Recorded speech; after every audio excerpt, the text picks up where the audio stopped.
Well, thanks everybody for tuning in again this week. Today is kind of a different conversation. So we have my friend Daniel Verkoeyen on the podcast with us, and we're blessed to have him. And Daniel is a funeral director. And so we are going to be talking about death today, about passing of loved ones. And it's not a conversation that a lot of people necessarily want to have, but it's a conversation that everybody has to have at some point. So if the topic maybe makes you uneasy, or you'd prefer not to hear it at this time, just putting it out there as a warning that we are having a discussion that can be really difficult, especially if there's something recent in your life or with a loved one or with a family member, friend, whatever it may be. So I wanted to put that warning out ahead of time. I think there's a ton of great information. I think that a lot of people can benefit from the conversation. This is not a sales pitch to Daniel's services. We're not talking about, selling homes right after people pass or anything like that at all. But we are having important conversations about what are the most important phone calls that we start making when we do find out that a loved one has passed, whether it was expected or unexpected. The different types of funeral services that are available, how the industry has changed or is changing. It's the Everything Real Estate Show. So we talk about Daniel and his family and how owning a home has been beneficial to him and his family. Trends that we're noticing right now where often we see people that are aging and coming to terms with it, getting ahead of potentially money fights within the family, where we do often see people now selling the home ahead of time, moving into a rental, and then starting to divvy up the assets while they're still in control of it and while they're still with us, so that it doesn't have a negative impact on the family members potentially. It doesn't always, but it's not uncommon, unfortunately. So just, explicit content warning is we will be discussing death today and funerals. And if that makes you uneasy, I wouldn't recommend listening to the rest of the episode. But I do honestly believe that it's an important thing to talk about. Again, not something we always want to, but I believe it can benefit everybody because at some point it's something that every one of us has to deal with and often multiple times throughout our lives. So anyways, thank you for tuning in this week. A little bit different tone, but I think you'll enjoy the conversation a lot. My name is Cody Kraus, and I'm a real estate broker owner that's obsessed with everything real estate. Investing, building, selling, developing, farming, you name it. I've been doing this since I was 18 years old, and I've learned a ton through trial and error, and I've met some of the coolest people ever. This is a show where I invite these people on to talk about their experiences and mine, plus everything else real estate. Let's go. All right, well, welcome back, everybody, to the Everything Real Estate Show. Today, I have my good friend Daniel Verkoeyen on the podcast with me. For anybody that doesn't know Daniel or hasn't had the pleasure of getting to know him, who is Daniel?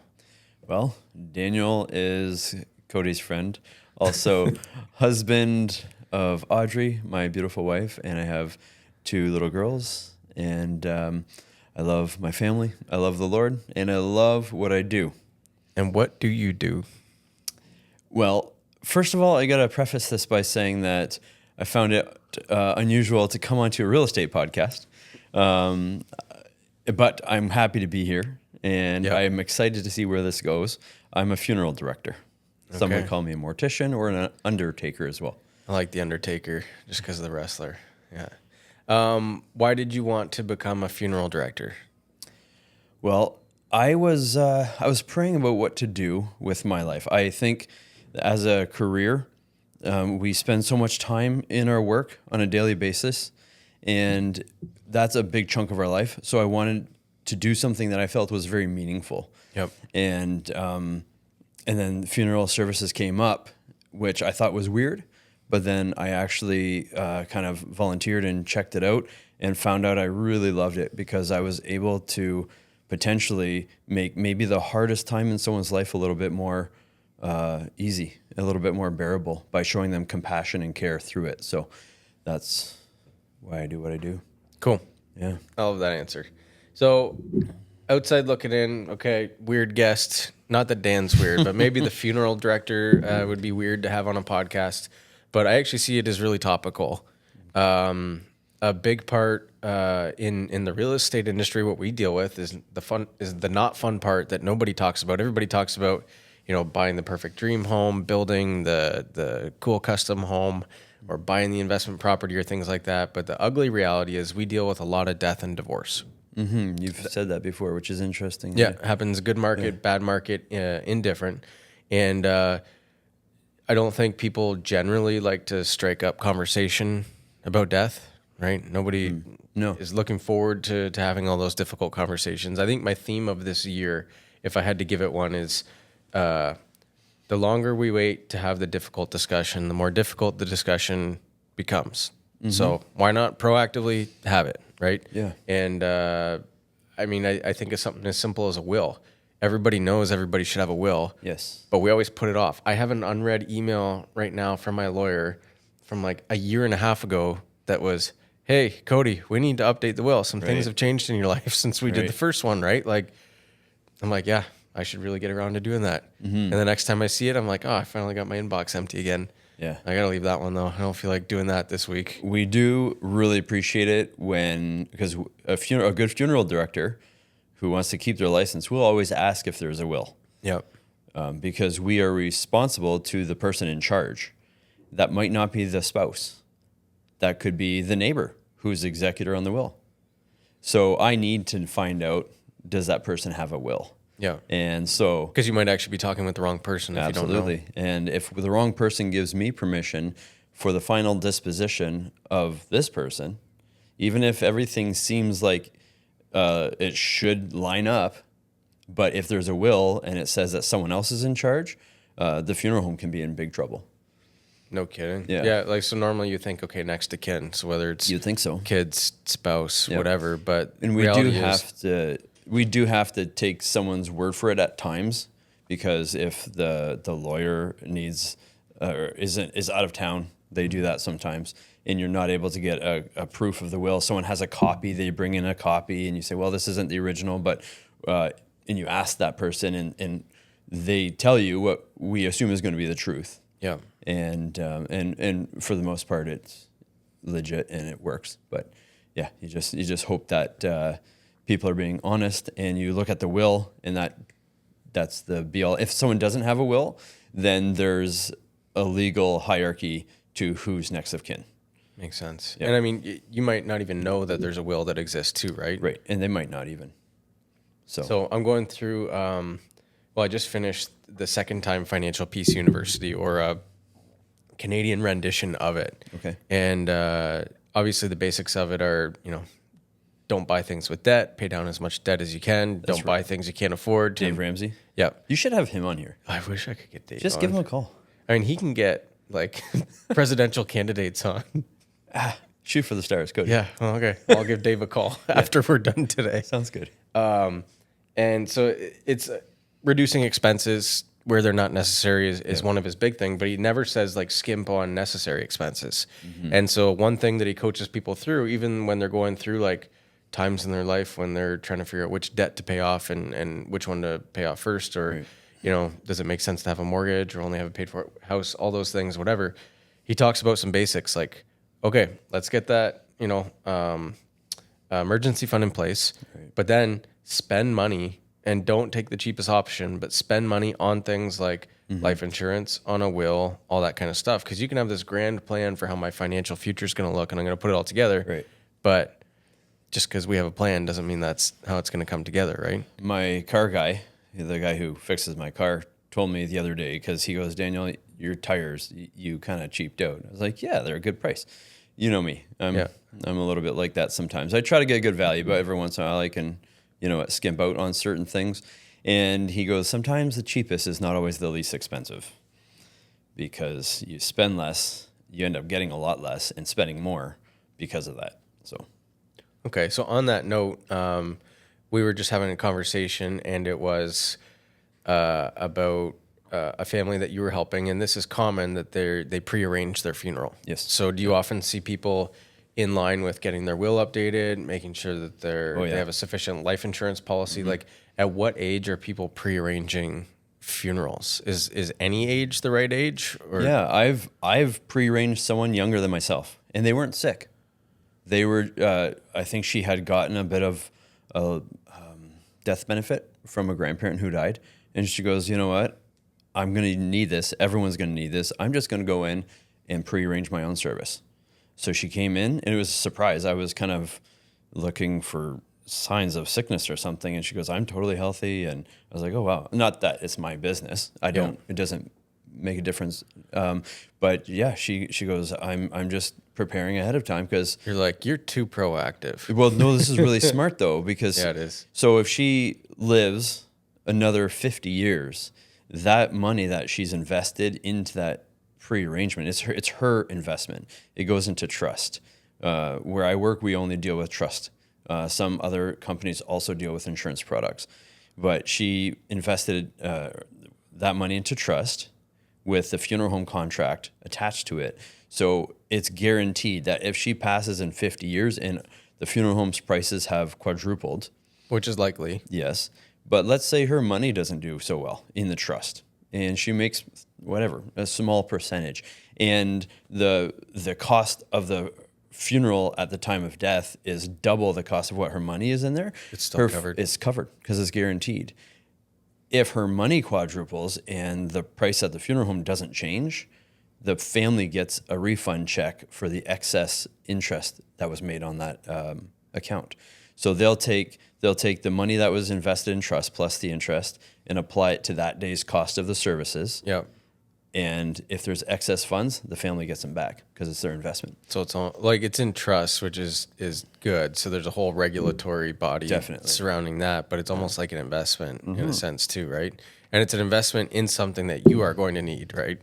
It's an investment. I tell people this all the time. I don't know if it's insensitive, but it's an investment that you cannot lose on unless Jesus returns, and then who cares? Yeah. But it's an investment because you're going to need it at some point because everyone dies, and you can't lose on it. So I think of that scene from The Big Short when he's trying to sell his investment product, and he's like, "Your house is on fire, and I'm trying to sell you fire insurance." That's kind of what it seems like to me. yeah. I feel badly sometimes when I've Oh, and by the way, we're not promoting pre-arranging funerals. This just came up in conversation. I have mixed feelings about that, to be honest. I think it's a good idea, and then I think sometimes it's rushed into, and I think that people need to have a good conversation with their family. Yeah. And say, this is what I think I want, but what do you guys need? Yeah. Because it's Okay. it's about the person who's died, but it's for the people who are left behind. Okay. So I hadn't planned to have any of that conversation, but it's a good conversation. Yeah. So I guess kind of to recap it, you kind of got into funeral services because you were wondering what to do for a career.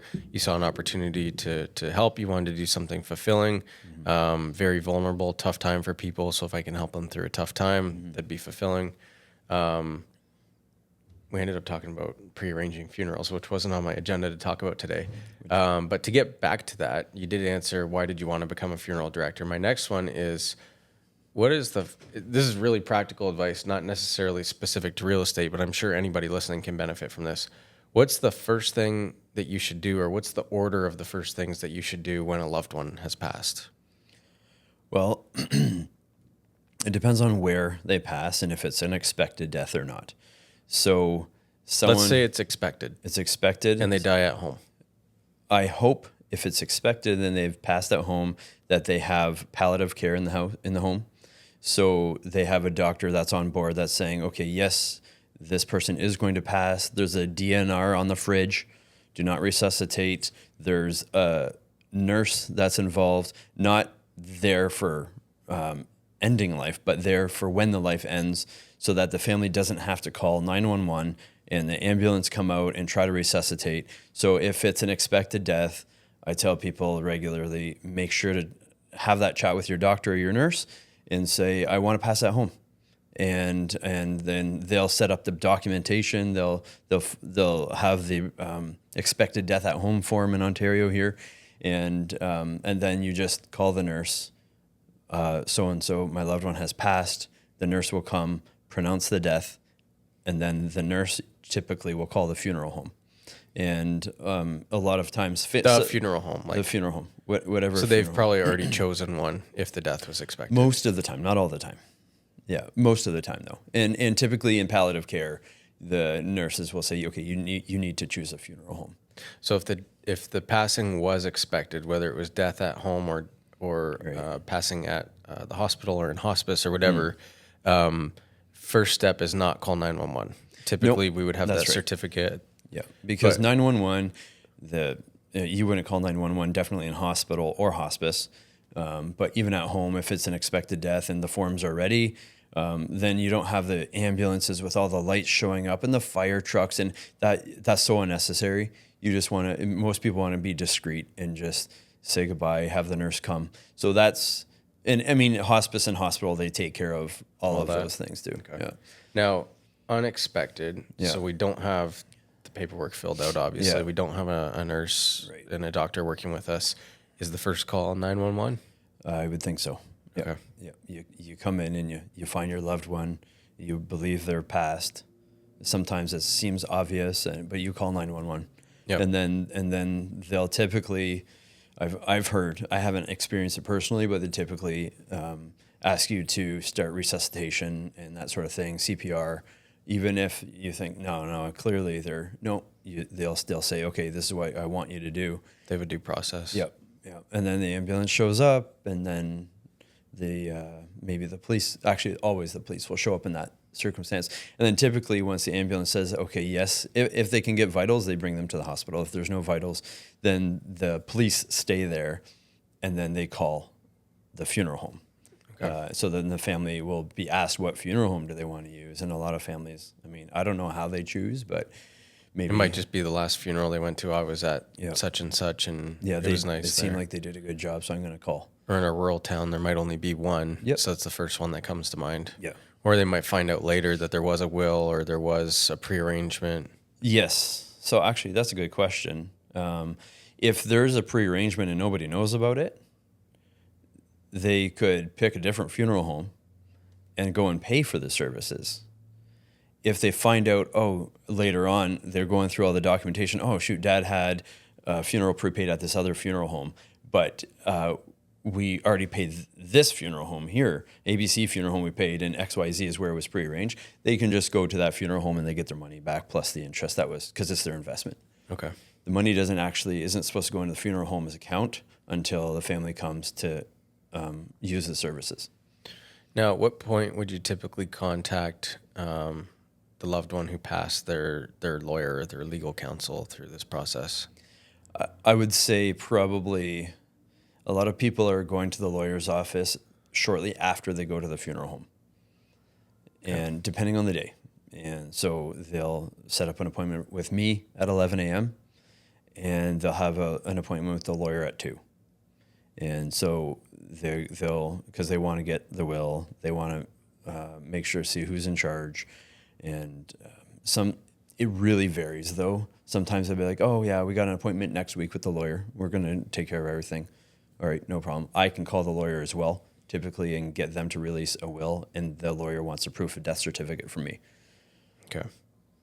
So typical protocol, 2 scenarios. One's expected passing. Right. There's proper documentation. It would be, speak with the nurse, with the doctor, with the hospital, hospice, wherever they are. They would help take care of that. You arrange the funeral with the funeral home. Somewhere in that mix, you would call the lawyer. On the other hand, unexpected, we're always calling emergency first, right? And a death certificate would be obtained and all that kind of stuff. I have had someone call, do the wrong step and maybe call the nurse first, who's maybe just giving home care. And then the nurse calls us and we show up and realize no doctor's even been called yet to pronounce. And then we have to put everything on hold, make sure, okay, now we'll come back after the right paperwork's done. Yeah. Yep. Okay. So that's a good question. Well, Hopefully nobody has to use it, but of course, sometimes I we think go through most people will unexpected. have to Yeah. go through this process at some point in their life, and I don't know too many people, again, that talk about it. It's not a conversation you look forward to having, but it's better to know what to do than not know what to do. It's kind of like getting CPR training. Yeah. You hope you don't have to use it, but there might come a point in your life where you have to. That's true. So that would be the typical, I guess, protocol of how things will go about. And then obviously after the funeral or celebration of life, whichever you may call it, that's when you would start taking care of, okay, let's find out about life insurance, keep talking with the lawyer, go through the will. You already kind of touched on making sure that we're talking with the person in the will who was chosen as the executor Yes. to make these decisions, right? Yeah. And I would imagine the loved one's lawyer ends up being the guide for a lot of this process, right? After the actual funeral service is taken care of, lawyer is probably the person you're in contact with the most. There's in the banker. Okay. I think the people have to have that appointment with the bank. Don't close the bank account right away. That's a big mistake because things need to still come in and out of that bank account. A lot of people go to the banker and they get an estate account set up. So then they have their estate account and they can use that for estate settlement things. And Yeah. I'm not an estate settlement expert. I'm a funeral director. Yeah. But people are dealing with their lawyers, the lawyer, the banker, the accountant. There's some services that you just one phone call and they do everything for you. I'm sure there's a cost to that, but Yeah. sounds kind of good because a lot of executors say it's not fun. It's a lot of work. Oh, I'm certain it is. And it's administrative, big time, Yeah, right? yeah. Like, okay, well, let's say that they had a home, and guess what? Just because you've passed doesn't mean that the town stops sending the water bill, or the Enbridge stops sending the natural gas bill, Yeah. or that you don't receive property tax, or maybe there's a mortgage. There's so many connections. Even all of the internet accounts, passwords, Yeah. all the things, right? All the bills, and that the deceased person's name should be taken off of everything. Yeah. Sometimes they think, it's fine. Money will still keep on coming off automatically. Say the widow is still at home and she just keeps his name on all of the bills. And say both of their names are on the house, the hydro, all the stuff. When she passes, then the family has to get his proof of death certificates to take his name off and her proof of death certificates to take her name off and cancel everything. Because some entities play hardball when it comes to what to do because they say, no, there's a certain way. It doesn't matter if they skipped a step, we got to go and do it all over, right? Yeah. So it can become a lot of work. Okay. Yeah. So I'm going to change the conversation a little bit. That was a great one because it's what we do if we, find out a loved one has passed, natural progression of steps. Recently, we've had Matt, who's a life insurance salesman on here. Now we got Daniel as a funeral director, and it would make sense if we're following the chain of events here to have a lawyer too. And I think it would make more sense to have the lawyer, the legal counsel that we bring on speak to the family estate, moving forward, liquidation of assets, Right. probate on the house, all that kind of stuff. So Yeah. we'll leave that conversation for another time. This is kind of just something that I'm interested in on the topic of business. We have a lot of people that listen to this podcast that aren't necessarily in the real estate life, but they're just interested in business in general. And that's why we bring on a lot of different businesses. What's been changing in the funeral services business over the last decade, or is it the same as it's always been? I think a lot's been changing. It's the whole demographic is shifting to quicker, more quote unquote convenient services. Families are doing a lot of celebration of life on their own. They'll have the funeral home take care of the immediate need, and then they'll say, okay, we're going to do our own thing later on. So maybe like the embalming or the Only the funeral home can do that. Families shouldn't. no, that's what I meant. Is they would have Yes. you take care of Well, the services related, right, yep, or the yep, cremation they'll- or whatever it may be. Yeah, because some families have asked, oh, can I just go pick up dad and save that $240? You're like, no. Yes, you could. Oh, you can. yeah, Okay. but how are you going to do that? Uber. Sorry, that's probably a bad joke. Good one. Yeah, try it. See how that goes. Yeah. Pick up from the hospital, go to the funeral home. I don't think they do it. So No, I don't there's think so a funeral home, I believe, is a necessity. How much it depends on a person's comfortability with how much legwork they want to do on their own, right? And I really like to get families involved with as much as possible. I worked in Toronto for a Like few part years. of the healing process I rather think than so. to be Yeah. removed from it. Yeah, 100%.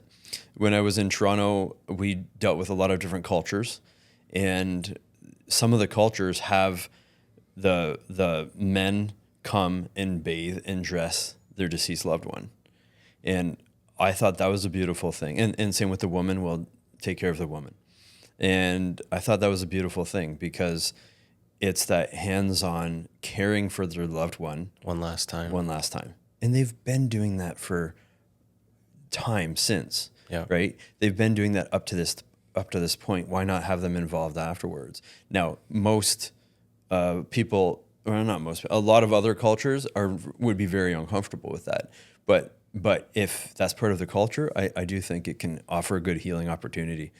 I think I took that conversation a different way. Yeah. So the question was, what have funeral services always been the same, or are they changing? Yeah. So you'll see a lot more cremation now than burial. Yeah. And that's definitely the trend is towards simpler services required by the funeral home, and then the family will take on more themselves. So they'll go to the funeral home, they'll say, okay, dad passed, he's at the hospital, can you do the cremation? And then we'll pick up the urn when you're done. Now, I would imagine there's a number of trains of thought there, but like the glaringly obvious one is cost. Yep. Right. So if we haven't already pre-bought a plot or is a niche? Yeah, niches in the wall.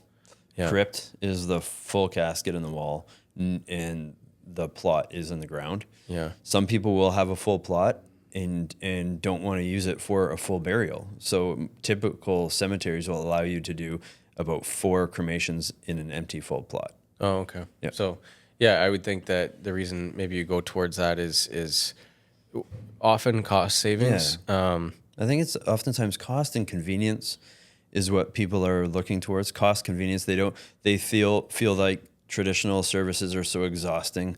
We don't want to go through that. Dad never wanted to be put on display. I do feel like people are missing out a lot, though. That's my personal observation. Yeah. That And obviously, whatever they choose is what's right for them. that's what I say too. I say like these are your options. Whatever's best for your family. It's hard to know what's best Yeah. for everybody. If they were a really private person, they might say, I don't think my loved one would, maybe necessarily appreciate the open casket, or Right. Vice versa if it's the opposite. And one thing many people don't know, the executor does have the right to say or change even pre-arrangements. Yeah. So it's nice to pre-arrange for sure. Talk to your family ahead of time, but yeah, I think a lot of times it's cost and convenience. I don't think that should be our driving factor, though. No. That's what Sometimes out of necessity, though. Yes, Right. of course. Ideal if it's not, but Correct. necessity. Yep, I would agree. Now, one thing that I guess can come from cremation, doesn't always, is the idea that I can keep something that reminds me of my loved one that passed Right. in the house or with me or whatever, right? Where if we go burial, well, they're in the The ground locket here. of hair sometimes for burial. Yeah. Yeah, or keep But something. often now with the cremation, well, we keep the urn at home, or there's like necklaces Right. where the ashes might be in the necklace. Yep. And then you actually have a business where Yes. you put Yeah. the ashes into a rock. Yeah, well, we create memory stones from the ashes. Yeah. So I've heard of people drilling into a stone and putting some ashes in there, which is kind of cool. But my wife and I started a company where we solidify cremated remains into stones. Yeah. So Like an epoxy cement. yeah. So when they receive their loved one, if they have the full set of remains solidified into memory stones, they'll receive about 30 to 60 stones. And I've had people bring them to the celebration of life and said, like, if he's had an impact on your life, please feel free to take a memory stone. This is part of his remains, and keep him with you forever, or go hiking on the trail that you guys always went to and put him somewhere on the trail, or whatever it might be. Yeah. But they have something tangible to hold as opposed to a box with ashes in it. Yeah. Or even like twice in the last week, I've heard people taking a trip or going somewhere to spread the ashes yeah. of their loved one. And it was their wish that, hey, I'd like it to be spread here. Right. Someone probably wouldn't do that with the stone, though, like leave it in a certain place. They might, because some places, either way, they could. I've had someone say, "Oh, we have a cottage way up north, and we're gonna put a selection of stones next to his favorite tree that he has hung his hammock on, and those will be there forever." Yeah. And so that's really cool.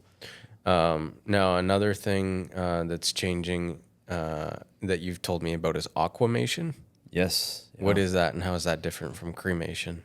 So aquamation is an alkaline hydrolysis, it's called. So Grade 5. so it's using Simple person terms here. Water. Yeah. That's heated with an alkaline solution. Okay. And it reduces the body to the natural elements, similar to cremation. At the end of alkaline hydrolysis, you get pretty much the same as what you get from cremation, except for it's not darkened by the charred by the fire. It's more white and powdery. So it's a little bit more. So basically, cremation is flame that reduces the body to the natural elements, which is basically the bones. Yeah. Okay, and then they take the bones and they reduce them to what we say is cremated remains.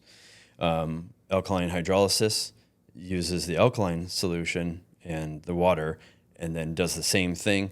And in the end, you have the bones, which are white, and those are reduced into the remains. Yeah. So. And now, So it doesn't use the fossil fuels to consume like the cremation does.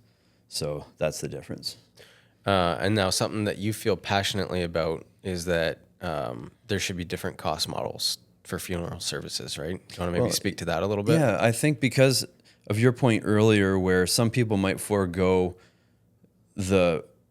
what I feel is a necessary closure because of cost. Yeah. And that's why I do like what's emerging is different cost models with funeral services. So you have your traditional funeral homes, which are great. They take good care of people. But to do a full traditional service, you're probably looking at 10 to 15 grand to the funeral home. And they do a great job. That they're there for a good reason, and they have all the facilities and Take care of a lot of the stuff that we talked about. And I think a big one's the facility. Like if maybe you're not part of a church or a religious organization, you don't always have another facility that you would host that in, right? And then there's other models that are coming up and becoming popular as well that are a lot more simplified. You might find them in a plaza, and it's a funeral home, but it's a storefront in a plaza, and they can most of the times do things for a greatly reduced cost. And so they, instead of having a multi-million-dollar facility with all the big fleet of vehicles and a huge staff and everyone's in three-piece suits, they'll be dressed like myself. And because this is what I wore to work today. Dressed like myself, not on funeral services though. Yeah. Typically they would be in a suit and tie, but on a day-to-day basis, they're going to sit down with you in the office, maybe wearing socks, maybe not wearing socks. I don't know. But they'll be... Daniel's not wearing socks. I'm not. So they... but then if there's a funeral service, what they'll do is they'll prepare your loved one, and they might have a small area in their facility. They might not. They might... For like a limited viewing. Yeah, or if they're having half the town come out, maybe they'll go to the church, a local church. Or even rent a hall. A hall, the Legion, the Adult Lifestyle Center, those sort of things. And a lot of these places are very willing to have your visitations, even with the full casket funeral service. And so these lower cost models, they'll do everything a traditional funeral home will do. It just might look a little bit different. And they are licensed exactly the same as a typical And funeral regulated the same. Regulated the same. The staff has to have the same qualifications. So everything's the same. The model just looks different. And typically the cost is greatly reduced. And the model, in all intents and purposes, is less overhead. Correct. Less Keep of your a large overhead facility. low, pass the savings along to your families you serve. Yeah. Yep. Okay. Cool. And I've worked for many traditional funeral homes, and I love what I do. I'm a funeral director wherever I'm at, because I think most funeral directors have a real heart to care for the people they serve. Yeah. So, No, I would hope so. Just yeah. like the best teachers and the best nurses do it because they love helping people, Yep. not because of the paycheck attached. And I mean, obviously, you don't want to muzzle the ox that treads the grain. Everybody needs to make a living. Yep. But I think the why of what you do is way more important than the how much. I think so too. Yeah. Okay. Well, that's interesting chat. We'll shift a little bit. This is the Everything Real Estate Show. Yeah. So we'll change the chat a little bit to real estate and not in regards to funeral services or Okay. anything like that. What do I think of realtors? Now, you and I met from you and Audrey home shopping. Yeah. So you guys own a home now. You've owned a home for, is it 10 years? About 9 years. 9 years. How has owning a home? First of all, though, Sure. sorry, we met because someone recommended you to us. They said, listen, we used him to buy our first home. He was awesome to deal with, and you guys should check him out. So we gave you a call, and right away we clicked really well. Yeah, and we've been friends for 9 years We've now. been great friends for our kids are growing up together, Yeah. which is great. Which is, to me, a testament to do good work, and that word of mouth is probably everything. Yeah, and similarly, if you get into real estate just to make a whole bunch of money, I don't know. People will know, and then they don't want to. Yeah, and it's similar to, okay, well, I do this career because I love it and because I love the people. Right. Same thing, and I would say the same thing. I love serving people, and I believe that I was able to do that through the real estate industry. And I think that what I do helps bring a benefit to their family scenario. Yeah. And I hope that comes through in what we do. Yeah. But Same with funeral services. Yeah. People, I've been in big corporate settings where the push is sales, sales, sales in funeral services. which is pretty icky. Oh, I hate it. I hate it. And people know. And they're just like, what are you doing this? And I wouldn't do that. I would never do that. And I hope I never, ever come across that way. I like to just to say, okay, well, listen to them, see what their options are. But yeah, people that are just pushing sales, I've actually left a corporate environment because of that. Yeah. Yeah. And I think I would too. Yeah. So anyways, we met Yes. through the home search process, and it's been quite a while since. How has owning a home benefited you and your family? Well, we have a place to call home. That is our home. We love it. Thankfully, we got into the real estate market at a very good time, because I don't think I could afford to get into it now. Be a lot different. It would be a much much more difficult, I think. But we bought a home. We had been able to save a deposit, 20%. I didn't want to pay the extra Insurance. fee. And that's why I have life insurance. That's less expensive than mortgage insurance. And we had plans on having a family, so I fenced in the yard. And we've had 2 little girls, and we've been able to raise them there. We love the house. We've learned to really be content with what we have, and to really appreciate and enjoy it. We've thought about upsizing or whatever it might be, but that's maybe not in the cards for us right now. So we're just really appreciating what we have. Yeah. And every year we try to invest into our house. Whether it's improvements or a lump sum or I haven't been able to do lump sum, unfortunately. But the years are dwindling of how much I owe left, which is great.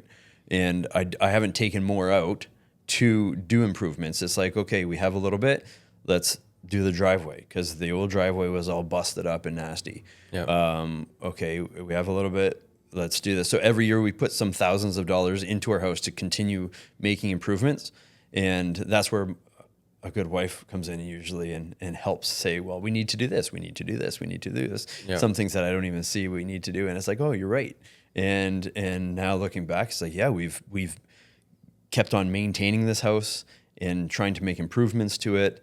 And there's a sense of pride that goes along with that, and satisfaction. Yeah, I love it. And I'd say the other thing too is, like, for you guys, your home isn't just your home. Like, your girls are homeschooled, so it's the schoolhouse too, right? And right. you guys are big family people. You like to have everyone over. Yeah. And I mean, it's 2025. Everything's really expensive if nobody's noticed. Like, way more expensive than it was 5 years ago. Yep. Right. But by owning your home, the one thing that's getting smaller in your life or less expensive is the amount that you owe on your house. Yeah. Right. Whereas if you were renting, you're susceptible to that payment going up on an annual basis. Yeah. But you're actually looking at your mortgage statement, seeing the balance owing going down each year. Mm-hmm. And if you have a fixed payment, fixed term, whatever, then your payment should in theory be saying this. Not to say that everything else isn't getting more expensive, like the property taxes, the insurance and utilities, whatever. But the value of my house has gone way up. Yeah. Since it could go back down, not to where I bought it from. Unlikely. Yeah. But it's gone up. And I mean, that's relative anyways, because you only notice it when you sell. Yep. But then you have to buy. Yep. So hey, you know what? We bought what we could afford, and it's been great. And yeah, I mean, the bills and stuff, they go up every year a little bit. Tax goes up, but I'm thankful that I'm putting money into what is ours. Yeah. Right.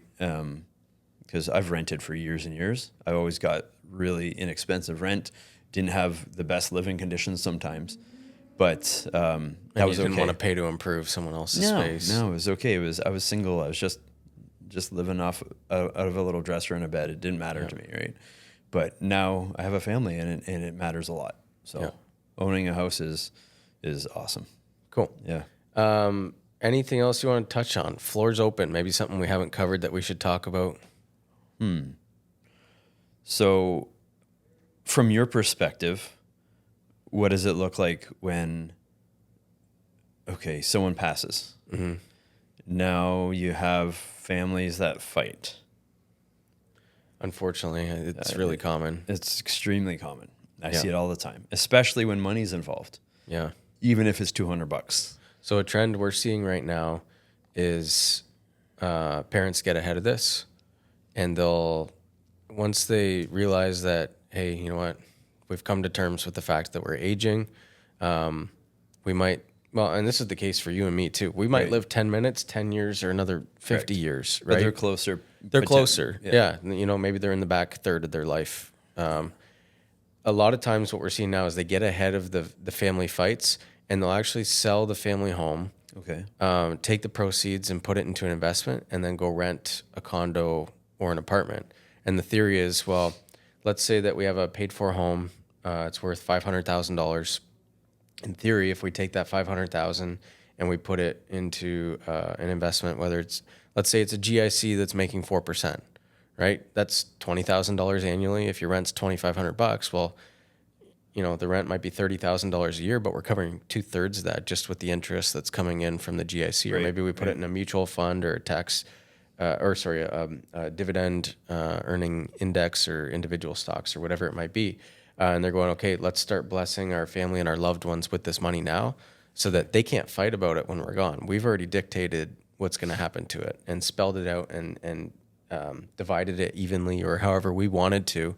And it gets, again, I think it's getting ahead of the ball and saying, okay, if we think there's any chance that our estate or our home or their inheritance could create an issue in our family, last thing mom and dad want is you arguing about dollars and cents when they pass, right? Yeah.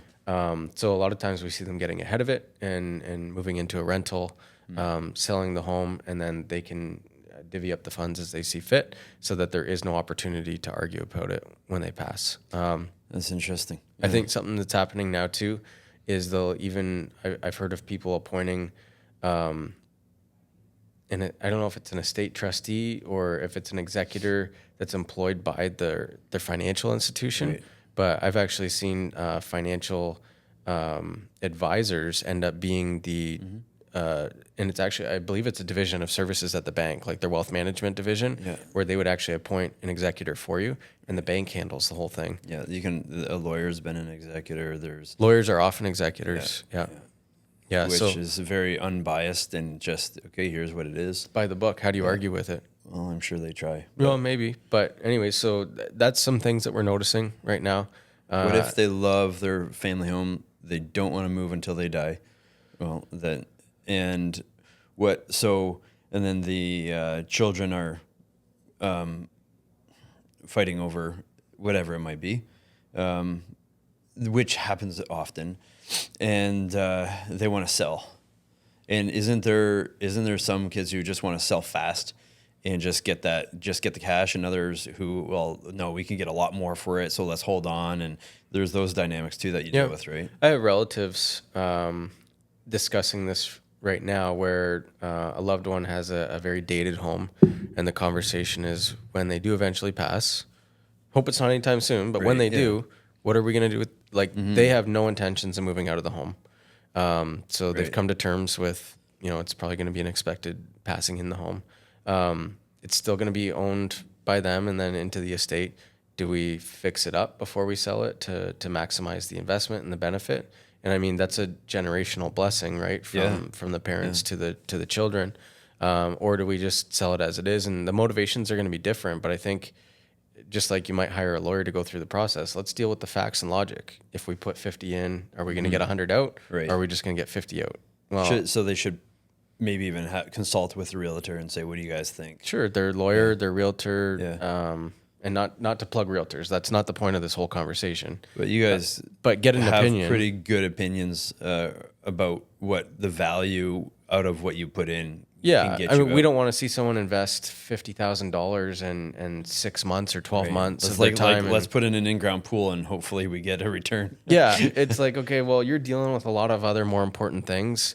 Right. Maybe that, and if you have time and the abilities to do all that kind of stuff, maybe your gift is woodworking and you can, put in a few hours of your time to really help it benefit the family. Like if there's a number of children and they could really use the financial support, then yeah, let's maximize everything we can out of this and do what we can, but don't over improve it where you're not going to get your money back out of it. Right. Yeah, that's interesting.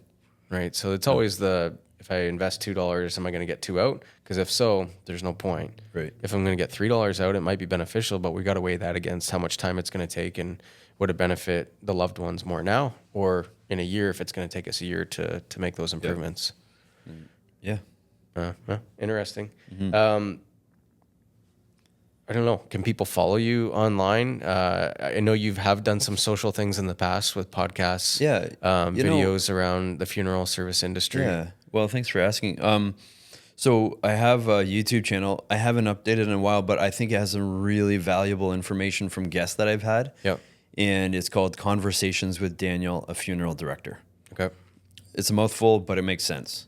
And I'm having conversations with grief counselors, pastors, an imam, just a priest, a nurse, and having really, I think, meaningful conversations about grief, healing, loss, and from their perspective. And a lot of people could really use some help through their grief journey. And so if you go on to YouTube and check out Conversations with Daniel, the Funeral Director, and scroll through and maybe if you have time to watch a video, hopefully it will be helpful for that grief healing and good advice that's on there. Good. And you're working on a book too? Yes, I am. It's in editing. It's taken me a long time to write this book, but I'm glad it is because I'm putting a lot of heart and thought into it.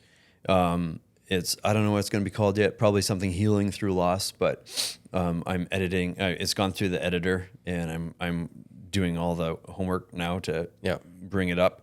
But yeah, it's a metaphor for healing and loss and grief. And I've used it many times with families at gravesides or doing services, and it's really been appreciated. So that gives me hope that it can help people going through grief and help it make a little bit of sense and help them with their healing journey. Yeah. So, yeah. Cool. Well, thank you for coming on and sharing your expertise in this very, again, it's not an industry that people want to talk about. It's something they're kind of forced to talk about. I feel bad when people have to walk into my office. Literally, Yeah. oh, hey, great to see you. I'm sorry, really. not really, not for you. When someone comes to see me at work, it's not a good day for them, unfortunately. Yeah. I hope to try to help make it easier, though. Yeah. Yeah. Well, anyways, I hope that people can benefit from this conversation. Yeah, me too. Anyways, thank you for coming on. My pleasure. Thanks for I hope having that me. It's beneficial to the audience. Thanks. Yes. Talk to you later. Thanks for listening to the show, folks. Please keep in mind that this show is not offering legal, financial, or accounting advice, but rather opinions and experiences in the world of real estate from the host and the guests. If you're enjoying the show, please rate, review, and share with your friends and colleagues. And if you think that there's someone that needs to be on this show, please feel free to connect them with me. Or if there's a topic that should be discussed, feel free to let me know. Thank you so much, and bye for now.